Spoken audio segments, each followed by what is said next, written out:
Hi guys! Ngayon naman, manual computation natin ng model number 4 ng Q&Q which is MM1.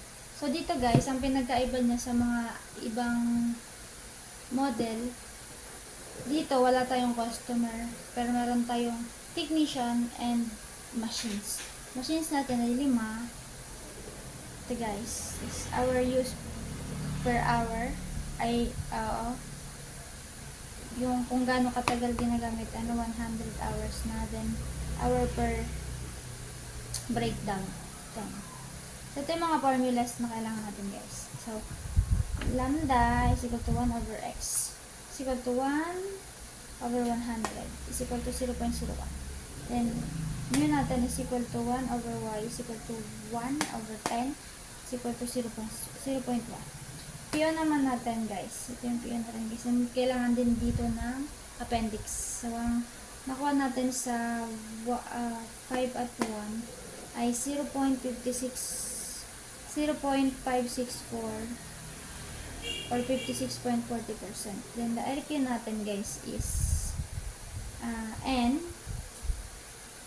times, n minus lambda plus mu over lambda bracket times 1 minus PO is equal to 5, 0.01 plus 0.1 over 0.01.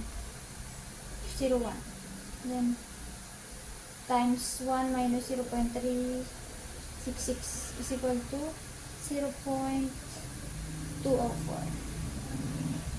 Then, sa L natin guys is LQ plus 1 minus PO is equal to 0.204 plus 1 minus 0.566 over 0.64. Sa WQ naman natin guys, WQ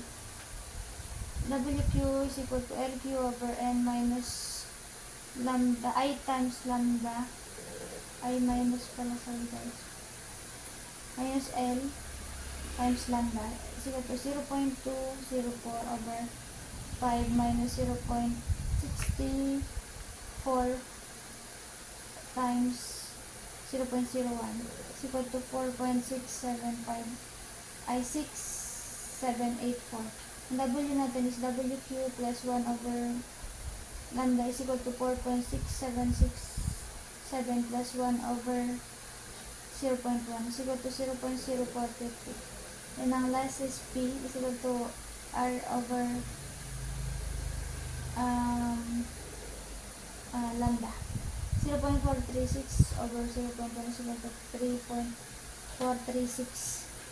Then, pag ginanap ang total cost guys, ito, total service cost per hour is equal to 1, kasi 1 yung teller natin, then 5 machine is equal to 5. Tapos total shift per hour is TS over hour times hour is equal to, how much is this? It's 4.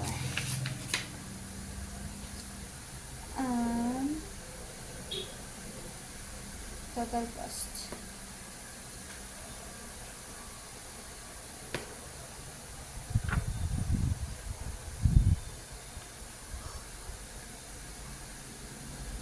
The total cost natin guys dito. 5 plus 38 is equal to $43.4. $43.4.